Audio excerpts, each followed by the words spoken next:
പ്രിയപ്പെട്ട സുഹൃത്തുക്കളെ, തൃശ്ശൂരിലെ തേക്കിൻകാട് മൈതാനിയിൽ 30-കാരനായ ഒരു യുവാവ് കത്തിക്കുത്തേറ്റ് മരിച്ചു. കുത്തിയത് വെറും 14 വയസ്സുള്ള ഒരു കുട്ടിയാണ്. കേരളം ഞെട്ടി, ഞാനും ഞെട്ടി. മയക്കുമരുന്നുകൾക്ക് അടിമയായ ഒരു കുട്ടി, സഹപാഠിയെ കത്തിയെടുത്ത് ഭീഷണിപ്പെടുത്തിയതിന് സ്കൂളിൽ നിന്ന് പുറത്താക്കപ്പെട്ട ഒരു കുട്ടി, അവൻ്റെ കൂടെ 16 വയസ്സുള്ളൊരു കുട്ടിയും. എന്താണ് കേരളത്തിന് സംഭവിച്ചിട്ടുള്ളത്? ഇത് കഴിഞ്ഞ 7-8 കൊല്ലങ്ങൾക്കുള്ളിൽ കേരളത്തിലുണ്ടായ വലിയൊരു പുരോഗതിയാണ്. എന്തുകൊണ്ടാണ് ഈ 14 വയസ്സുള്ള ചെറുക്കൻ കത്തിക്ക് കുത്തിയത് എന്ന് ചോദിച്ചാൽ, അവൻ്റെ കയ്യിലൊരു തോക്കുണ്ടായിരുന്നില്ല. ഇതാണ് ഉത്തരം. അതിവേഗം നമ്മൾ അമേരിക്കയുടെ അവസ്ഥയിലേക്ക് വികസിക്കുകയാണ്. ആ വികസനമാകട്ടെ കേരളം ഭരിക്കാൻ 2 വട്ടവും എത്തിയ ഈ ഭരണകൂടം ഉണ്ടാക്കിയെടുത്തതാണ്. അതിന് വല്ല അഭിനന്ദനങ്ങളും നൽകണമെങ്കിൽ നാം അതിന് തയ്യാറാവണം. അതിനു മുമ്പുണ്ടായിരുന്ന ഉമ്മൻചാണ്ടിയുടെ ഭരണം കേരളത്തിലെ വിദേശ മദ്യ ഷാപ്പുകൾ, ബാറുകളെല്ലാം അടച്ചുപൂട്ടി. ഏതാണ്ട് 10-29 മാത്രമാക്കി ചുരുക്കി. അതിനു മുമ്പുണ്ടായിരുന്ന AK ആന്റണിയുടെ ഭരണം ചാരായം മൊത്തമില്ലാതെയാക്കി. 1980 മുതൽ പ്രൊഫസർ MP മന്മഥനും പ്രൊഫസർ G കുമാരപിള്ളയും ഹാജി KCM മേത്തറും ജസ്റ്റിസ് PK ഷംസുദ്ദീനും പ്രൊഫസർ PKB നായരും AV കോശിയും KPK പിഷാരടിയും തൃക്കൊടിത്താനം ഗോപിനാഥൻ നായരും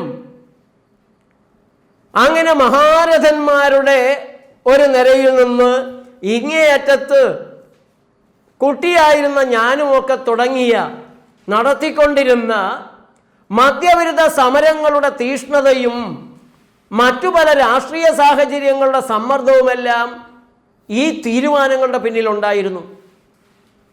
ഞാനൊരു 8 പ്രാവശ്യം മദ്യഷാപ്പ് ഗുണ്ടകളുടെയും പോലീസിൻ്റെയും മർദ്ദനമേറ്റിട്ടുണ്ട്. നിരവധി കള്ളക്കേസുകളിൽ, മദ്യവിരുദ്ധ സമരങ്ങളുടെ പേരിലുള്ള കേസുകളിൽ പ്രതിയായിട്ടുണ്ട്.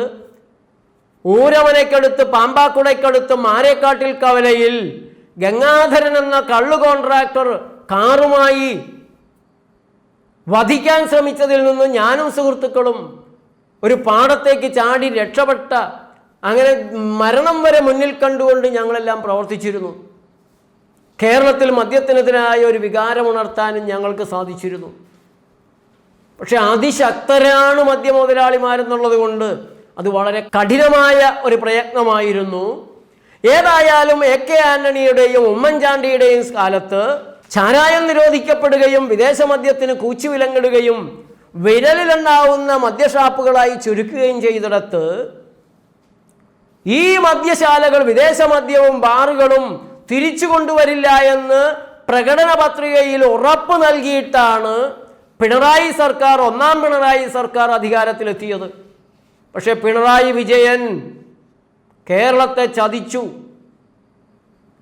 ബാറുകളുടെ എണ്ണം കൂടിക്കൂടി ഉമ്മൻചാണ്ടി പൂട്ടുമ്പോഴുണ്ടായതിനേക്കാൾ ഇരട്ടിയോളമാക്കി. ഓരോ ബാറിൻ്റെയും പേരിൽ നേതാക്കന്മാർ കോടികൾ സമ്പാദിച്ചു. ഒപ്പം മയക്കുമരുന്ന് വ്യാപകമായി. AK ആന്റണി ചാരായം നിർത്തലാക്കിയപ്പോൾ വീടുകളിൽ സമാധാനം പിറന്നു.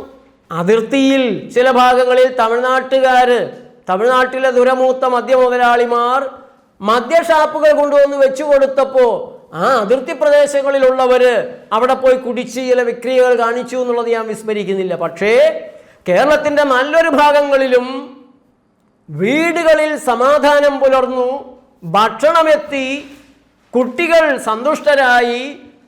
ഉമ്മൻചാണ്ടിയുടെ വിദേശ മദ്യത്തിൻ്റെ വളരെ ഉയർന്ന അളവിലുള്ള നിർത്തലാക്കൽ വന്നതോടെ വഴിവക്കുകളിൽ കുടിച്ച് കിടന്നിരുന്നവർ അപ്രത്യക്ഷരായി.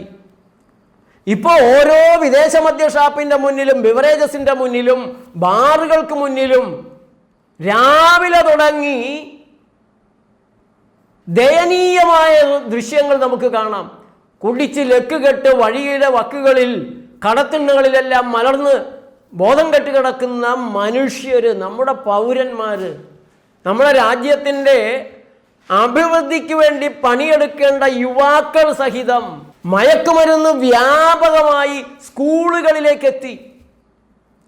കേരളത്തിലെ ഒരൊറ്റ സംഘടന DYFI പ്രവർത്തകര്, അവര് മാത്രം വിചാരിച്ചാൽ നടക്കുമോ ചെറുപ്പക്കാരിലെ കഞ്ചാവിൻ്റെയും MDMAയുടെയും മയക്കുമരുന്നുകളുടെയും ഉപയോഗം? കേരളത്തിലെ ഓരോ മുക്കും മൂലയിലും നിറഞ്ഞ കണ്ണുകളാണ് DYFI പ്രവർത്തകർക്കുള്ളത്. അവരോടൊപ്പം CITU പ്രവർത്തകരും SFI പ്രവർത്തകരും ഒന്ന് കൈയോട് കൈ ചേർത്ത് പിടിച്ചിരുന്നെങ്കിൽ ആരെങ്കിലും കേരളത്തിൽ മയക്കുമരുന്ന് വിൽക്കാൻ ധൈര്യപ്പെടുമോ? അത്രമാത്രം വലിയൊരു ശൃംഖലയാണ്, അത്രമാത്രം വലിയൊരു സ്വാധീനത്തിലാണ് കേരളം. ആ കൈപ്പിടിയിലല്ലേ? എങ്ങനെയാണ് കേരളത്തിൽ മയക്കുമരുന്നുകൾ നിറഞ്ഞത്? എങ്ങനെയാണ് കോളേജുകളിലും സ്കൂളുകളിലും വരെ കൊച്ചു കുട്ടികൾ ജീവിതം തകർക്കുന്ന മയക്കുമരുന്നിൻ്റെ പിടിയിലാണ്ടുപോയത്? പിണറായി വിജയൻ മുഖ്യമന്ത്രി എന്ന നിലയിൽ അതിൻ്റെ ഉത്തരവാദിത്തം ഏറ്റെടുക്കേണ്ടതുണ്ട്.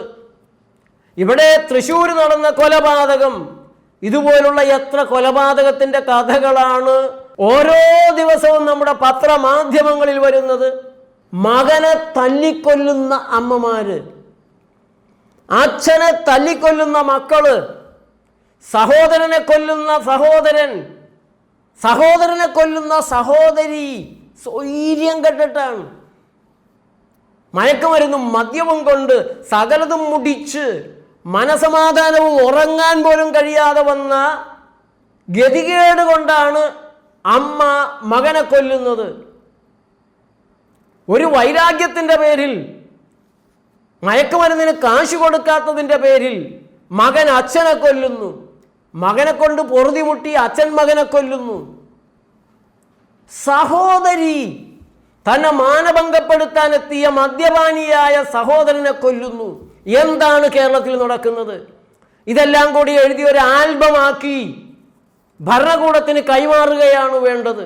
നാടകങ്ങൾ പലതും നടക്കുന്നുണ്ട്. മയക്കുമരുന്നിനെതിരായിട്ട്, മദ്യത്തിനെതിരായി ഒരു ഫണ്ട് മാറ്റി വെച്ചിട്ടുണ്ട്. 30 വെള്ളിക്കാശ് പോലെ ഈ പാപഭാരത്തിൽ നിന്ന് ഒരു ചെറിയ തുക മാറ്റി വെച്ചിട്ടുണ്ട്. പക്ഷെ ആ പ്രവർത്തനങ്ങളിൽ ഒരു മദ്യനിരോധന സമിതിക്കാരനെയും ക്ഷണിക്കാൻ പാടില്ല എന്ന് നിർദ്ദേശം ഉണ്ടായിരുന്നു. അല്ലെങ്കിൽ നിങ്ങളൊന്ന് അന്വേഷിച്ച് നോക്ക്. മദ്യഷാപ്പുകൾക്ക് മുമ്പിൽ ജനകീയ സമരങ്ങൾ സംഘടിപ്പിച്ച് ഷാപ്പുകാരുടെ മർദ്ദനമേറ്റ് കേസുകളിൽ കുടുങ്ങിയ പ്രൊഫസർ MP മന്മഥൻ്റെ മദ്യനിരോധന സമിതികൾ പല സ്ഥലങ്ങളിലും പ്രവർത്തിക്കുന്നുണ്ട്. പല വിഭാഗങ്ങളായിട്ടാണ് അവരുള്ളതിപ്പോൾ. ഈ വിഭാഗങ്ങളിൽ ഏതെങ്കിലും ഒരു വിഭാഗത്തിലെ ഒരാളെയെങ്കിലും കേരളത്തിൽ ഭരണകൂടം നടത്തിയ മദ്യത്തിനെതിരായ, മയക്കുമരുന്നുകൾക്കെതിരായ ഏതെങ്കിലും ഒരു പ്രവർത്തനത്തിന് വിളിച്ചോ, ഒരു സ്കൂളിലെങ്കിലും ക്ലാസ് എടുക്കാൻ വിട്ടോ? ഇല്ല. അതൊക്കെ മുഖം മൂടികളാണ്. അതുകൊണ്ട് കേരളം ഭരിക്കുന്ന സർക്കാർ ഈ സാമൂഹ്യദ്രോഹം ഇനിയും തുടരരുത്. ഏറ്റവും ഫലപ്രദമായി മദ്യത്തിനും മയക്കുമരുന്നുകൾക്കുമെതിരായ സമരം ഉടനടി ചെയ്യുന്നില്ല എങ്കിൽ പ്രതിഭയുടെ മകൻ, നിങ്ങളുടെ കുട്ടികൾ തന്നെ നശിക്കുകയാണ്, നിങ്ങളും നശിക്കുകയാണ്. ആരും രക്ഷപ്പെടാത്ത ഒരു ഗതികേടിലേക്കാണ് ഈ 2 ഘട്ടങ്ങളിലെ ഭരണം കേരളത്തെ കൊണ്ടുപോയി എത്തിച്ചിട്ടുള്ളത്. നിങ്ങൾ ചെയ്തു എന്ന് പറയുന്ന എല്ലാ നല്ല കാര്യങ്ങളും വെറുതെയാകുന്ന ഭീകരമായ ചതിയാണ് കേരളത്തിൽ സംഭവിച്ചിട്ടുള്ളത്. മറ്റൊരു നല്ല കാര്യവും നിങ്ങൾ ചെയ്തില്ല എങ്കിലും പൊന്നു സർക്കാരെ, ഈ മദ്യത്തിൻ്റെയും മയക്കുമരുന്നിൻ്റെയും കെണികളിൽ നിന്ന് ഈ നാടിനെ, ഭാവി തലമുറയെ രക്ഷിക്കണം. പുറത്തേതെങ്കിലും രാജ്യത്ത് പോയിട്ടോ അല്ല എങ്കിൽ തൂമ്പാപ്പണിയെടുക്കാൻ പറ്റിയ അതെങ്കിലും ചെയ്തിട്ടോ എങ്ങനെയെങ്കിലും മനുഷ്യർ ജീവിച്ചോളും. അവരെ കേരളയിലേക്കും സ്വർലോകത്തേക്ക് നിങ്ങൾ ഉയർത്താതിരുന്നാൽ മാത്രം മതി.